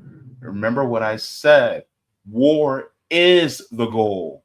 Not ending the war. The war is the goal, because it's making him and his buddies money. This is why I said this a few shows ago, that defense corporations should be owned by the government, and it should not be privately owned at all. We should not have any private corporations that deal in creating military weapons and transportation. None. No radar systems, no intelligence systems, nothing like that. They should not be allowed, because then that means that they're going to be trying to, that means that the only way that they can make money is if we're at war, which they need us to constantly be. And now who is suffering? It is you, it is me, it is your families, it is your friends. People are sitting here going, oh my God, the birth rates are low. You want to know why? Because people ain't getting it on. Why aren't people getting it on? Because they're too broke to do it. They can't have families. They can't get married. They can't afford a home. They can't even afford rent. And you expect them to get together and have kids in this economy? No.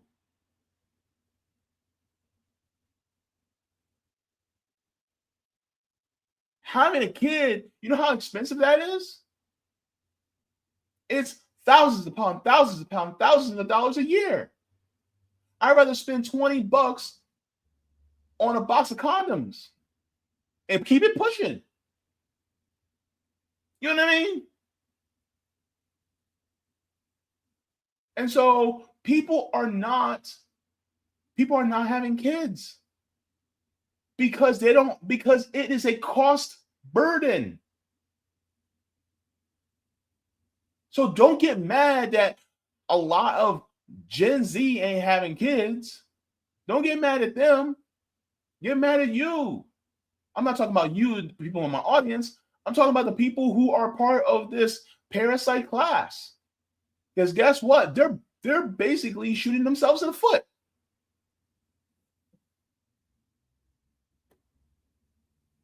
People can't afford it, and guess what? They're not going to be buying stuff. If they're not buying stuff, then guess what? You ain't going to be making much more money.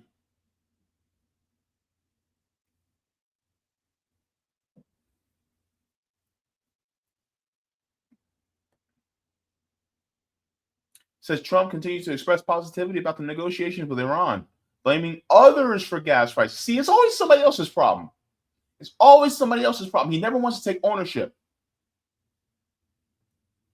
Trump is not a man. He's not. Because he doesn't take ownership of his own issues that he has started. He started the war. He started it. Iran should not have a nuclear weapon. They didn't want one, you fool. They didn't want one. They still don't want one. And yet you keep attacking.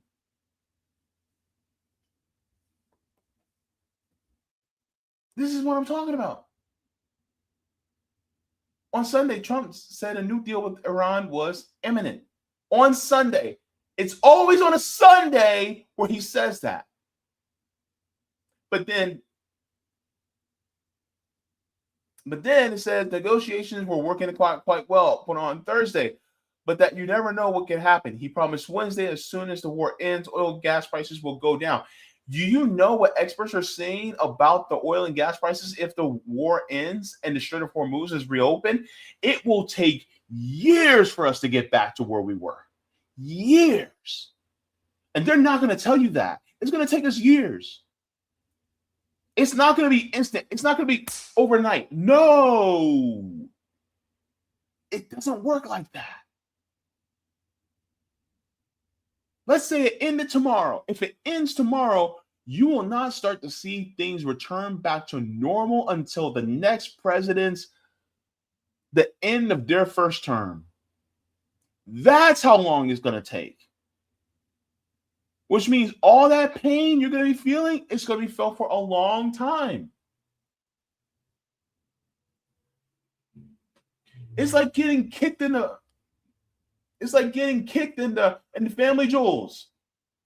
That instant hit and shock, but then the pain lingers for a while. Oh yeah, it's going to be like that. The pain is going to linger.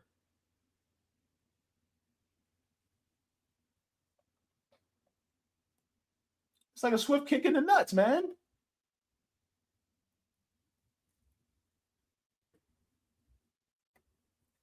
And then we get to housing. Nearly 2/3 of Americans say that they were very concerned about the cost of housing. The AP North Pole found 4 in 10 saying that the cost of housing was a major source of stress.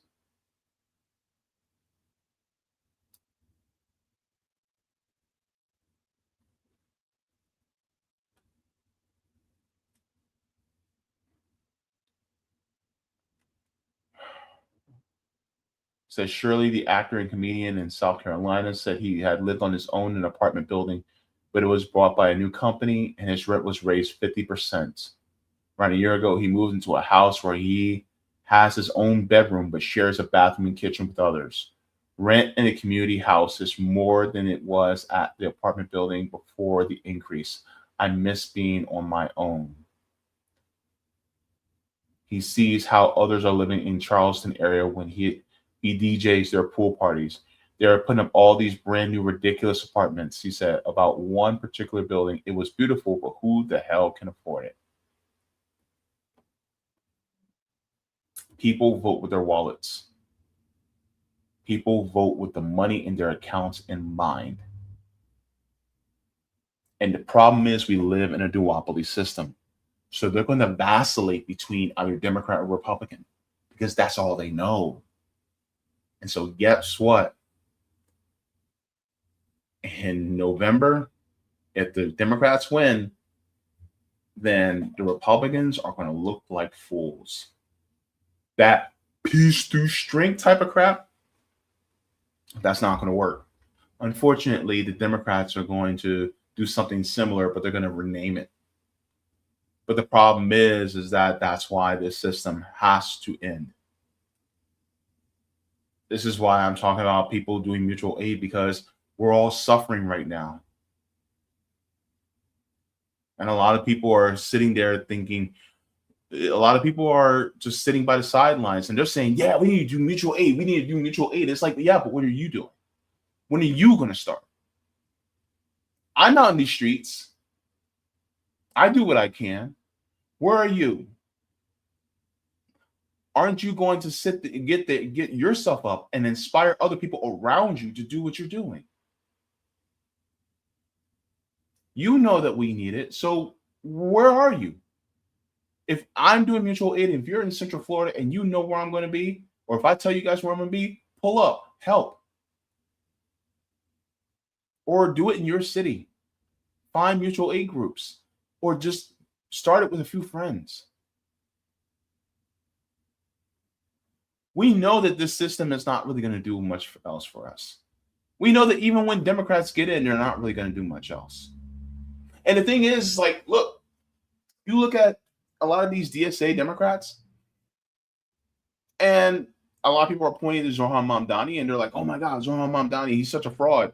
And it's like, yeah, maybe. But at the same time, unfortunately, that fraud is doing things that are going to make people's lives at least a little bit easier. But what are you doing to show that we can go even further beyond what Mamdani's doing? Stop complaining about what he's doing for the working class and start showing options and alternatives that are even better than what he's doing. Start doing mutual aid so that if things are a little bit more softer on the working class, then you can use that as a means to be able to gather us together so that we can go beyond even what some of these sock dems are doing.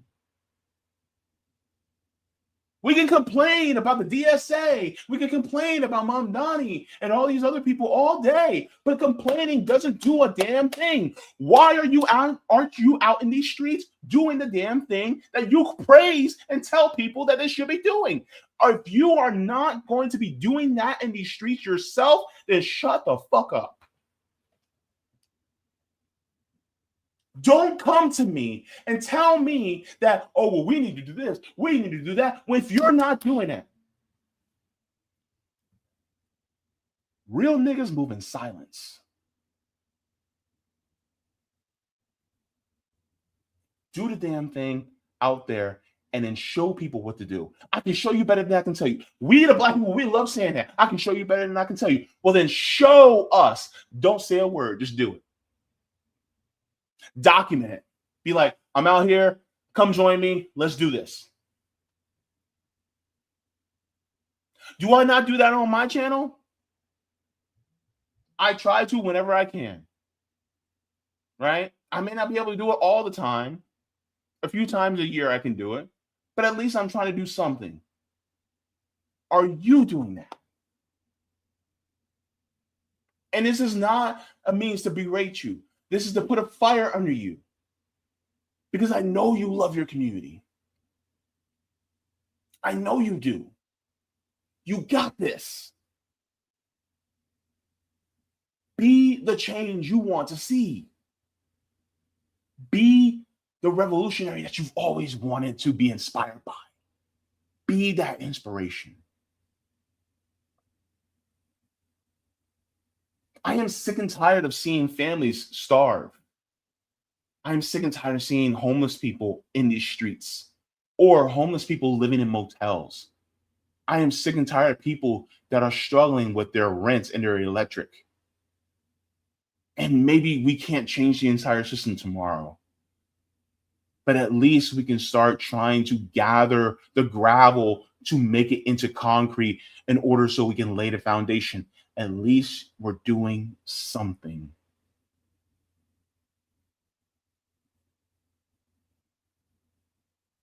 When you're advertising a product,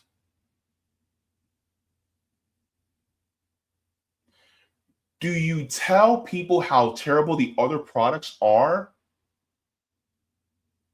and then expect people to just buy yours by telling people how bad the other stuff is? Or do you show, hey, what I got is so much better. Here's why. Here's what I can do for you. Let me demonstrate it. Which one sells better? Okay, if the squad, if the DSA candidates, if Mamdani is doing something, all right, well, then you know what? One up them. One up them. Start telling people, hey, yeah, these things are good. They're helping you out, but it's very minimum. Here's what we can do if we actually have real power of the people. Because these politicians, they still have to depend on the Democrats and Republicans in order to pass legislation. They still have to depend on this system in order to do these things. They do. Because guess what? They still have to caucus with them. They still have to get them to, you still have to wheel and deal. Because that's how the system operates. But if you're doing mutual aid and building new power in these streets, you don't have to wheel and deal with these people. You can just do it and show them something better.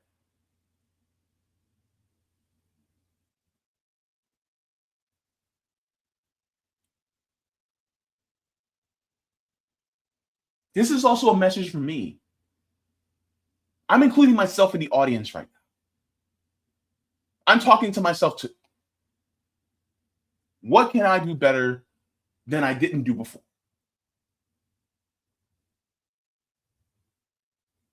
I'm always a work in progress. But it takes humility and taking that ego and tossing it away in order for me to be able to do this. That's why I read on my channel, so I can grow. And I appreciate you guys growing with me. But you have to put your first foot forward. The journey of 1,000 miles begins with a single step. And if we really want to get to liberation, we have to start walking.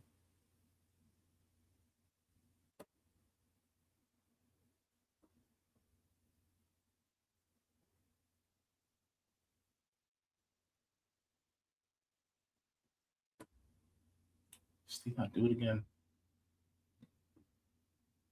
It's not doing it.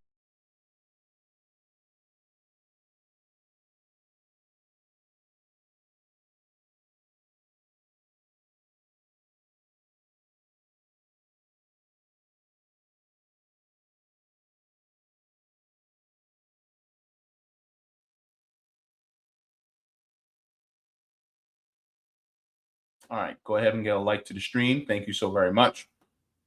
Let's check on. Oh no, that's not what I wanted. Let's check on Kick.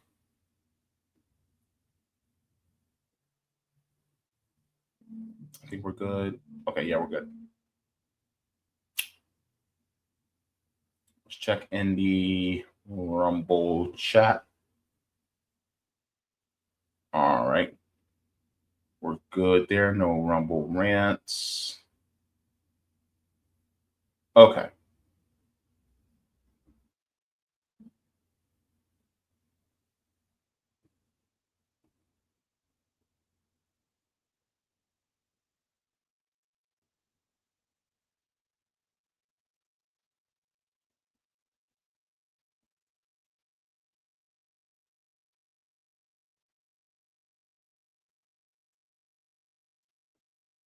Um, 42 Tribes says the true cost is of the human rights violations are in the the bazillions. Yes, you're right. It's some insurmountable number.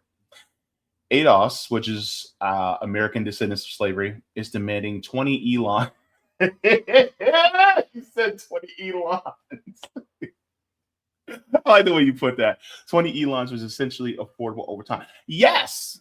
Like, we literally, well, not we, but our government literally dumped $4 trillion into the markets in was it April of 2020? I'm sorry, March or April of 2020? They literally dumped $20 trillion, my guy, in the market. I'm sorry, $4 trillion. $4 trillion. If they were able to do that, then they can do that 20 trillion in 5 years. And it ain't even got to be that. Look, you can do $1 trillion a year over 20 years. You want to break it up even more? All right, $500 billion a year for 40 years. Do it that way. But it needs to be paid back. You can either do it on lump sum or installments, but it needs to be paid back in full. If we're really being real, it should be charged with interest. I'm just saying. Edward says Trump still won't admit that the polls are true. He says the Democrats are spreading fake news to tarnish his reputations by falsifying the polls. What a liar. Look, when the polls are in his favor, then he brags about it. When they're not in his favor, he says it's fake. Which one is it, Donnie? Just a lesson to everybody. Just because you're super rich doesn't mean you're the smartest person in the room. It doesn't even mean you're smart. Right?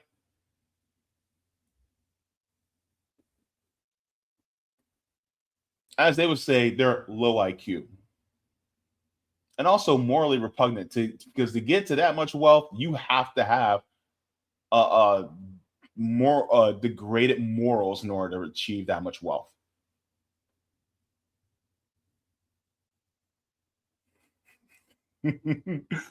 Jacqueline said, "What are you talking about? Trump is the bestest president ever, even if he constantly says it to himself." He's the bestest, bigly. Justice says Western civilization began in Greece, allegedly. You know, the funny part is just because it's Western doesn't mean it's civilized. You know what I mean? Just ask the Moors. Like who is teaching who to wash who's behind? Okay. And this is also true. Justice says Cuba has a higher literacy rate and longer life expectancy than U.S. Exactly. Exactly.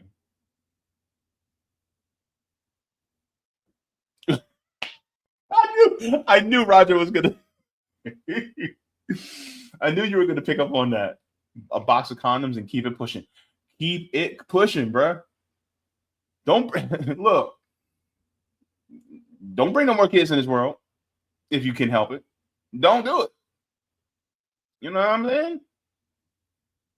Better get a box of them Durex. Don't get the Trojans. They're way too expensive. Just get a box of Durex. You're fine. They all have a certain standard. So, you know. I did not know this, Jacqueline. It says condoms and other contraceptives were free once in Britain. Not sure about now, though. I mean, they should be. I've always had this thing in my head where there should be like almost like a dispenser that's filled with condoms placed in both bathrooms for both genders. And all you got to do is just twist. And if you need one, just take out one. Or, you know, you twist how many ever you need, right? And that's it. If you need like 3 or 4, you know, you got some freaky people out there, you know, they like them, you know, then, you know, keep twisting. But just make it absolutely free, right? But you just have a dispenser for it. And plus, the dispenser is so that it doesn't spill everywhere and get all over the floor. You know, it stays more organized in that way. You know what I mean? Or also, some people like to be stupid and mean and take like needles and start like poking holes and stuff like that and everything. People are weird, but have it like a dispenser. But you know, it's free, so you guys can just make the turn and then just dispense them out. And people, y'all gonna look at me like I'm weird, but hey, start putting them in bathrooms for high school students. I said what I said. Let's keep the teen pregnancy rates low. Right? I want them non-existent. But I also live in the real world.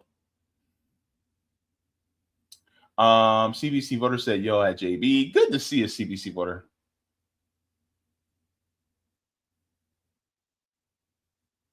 You see. Thank you very much for this super chat, Roger. He says, incoming 5-parter chat regarding reparations. Uh-oh, SpaghettiOs. All right. Roger says, do not feel discouraged. Do not feel despair. All he did was stave off the inevitable. That's what all these SCOTUS and executive orders, Department of Justice decisions are about. Protect white supremacy. Them getting rid of all the protections meant for us. They are disenfranchising their own descendants who will inherit this country as a minority by the end of the century, where there will be 30-something% of the population because they are not having babies. Yet ours keep growing. Freemen may not become majority, but we'll have enough leverage in government to get what we want. 2045, they'll go from majority to plurality at 49%. 2060, 44%. 2080, 39%.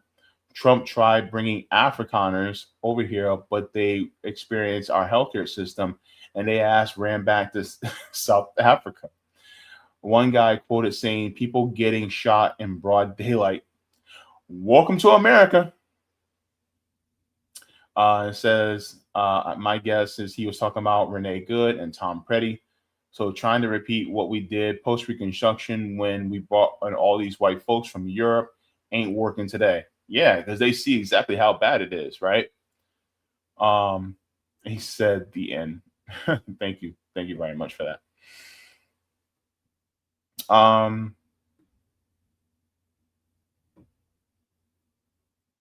Also says something new. This is why for politicians spend more time talking about what they're going to do for you rather than the other guy bad. Exactly. My thing is like, look, you can complain about all these other politicians, but it's like, look, like Janet Jackson said, what have you done for me lately? You know what I'm saying? It's like Teresa says, slay ignorance. Yeah, you got to slay it. Thank you so very much for the super sticker, Teresa. Appreciate it very much. Sean coming in saying, great show as always, JB. Sean, you are always in my chat giving love. Everybody give Sean some love in the chat too. I think weren't you under the weather recently or something like that? It's good to see you. Yeah, definitely. Let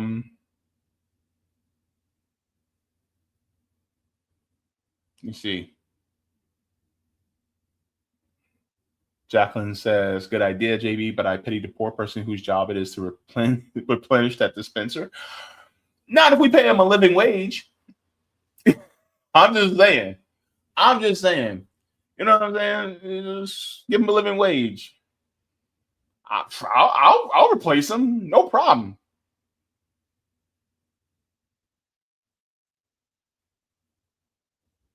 I have no problem with that.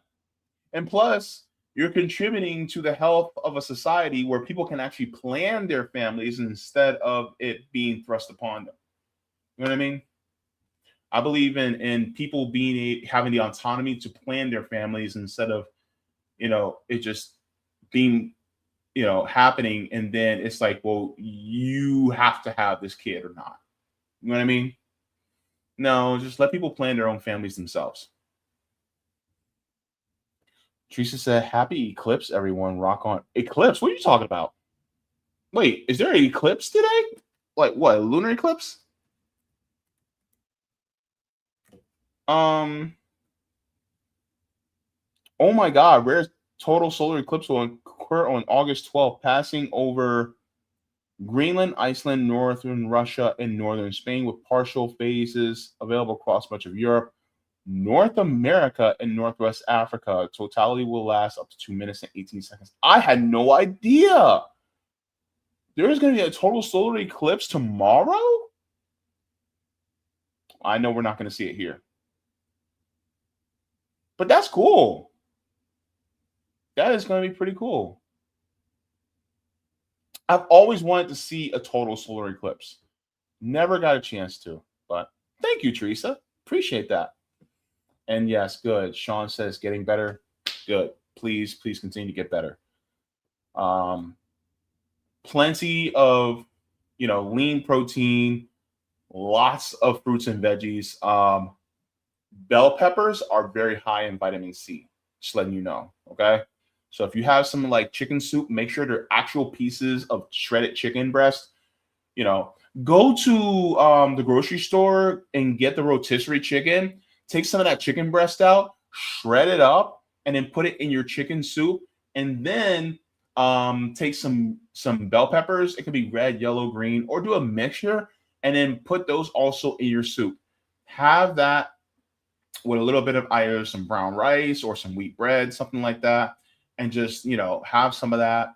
You'll have protein. You'll have all your vitamins and minerals. I'm not a doctor, and this is not me just issuing medical advice. I'm just suggesting this healthy thing for you to do. That's just all food. So that, and please just drink a lot of water. Stay hydrated, folks. Stay hydrated. Fascism is bipartisan. So yeah. But yeah. All right, guys. It's time for me to go. Did I have something funny I want to share with you guys? Do I have time? I have a couple minutes. I always like to show you guys something funny. Why? Because I want you guys to leave feeling good with, happy hearts. And that's what I'm all about. Because despite us covering heavy topics, I think it is important that we talk about things that also bring us joy. Let me see if I can find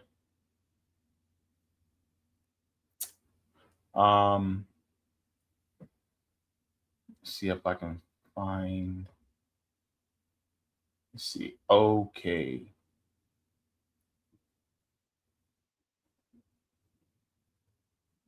Oh wait.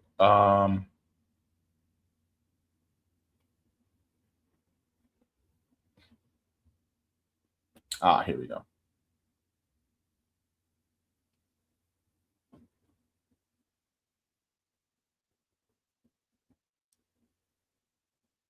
Wait. What happened to all my saved stuff? Oh, wait. Hang on. All my saved stuff. What did happen to it?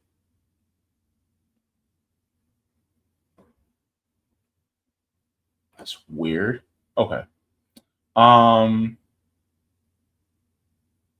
You know what? I see something very wholesome that I think it's good.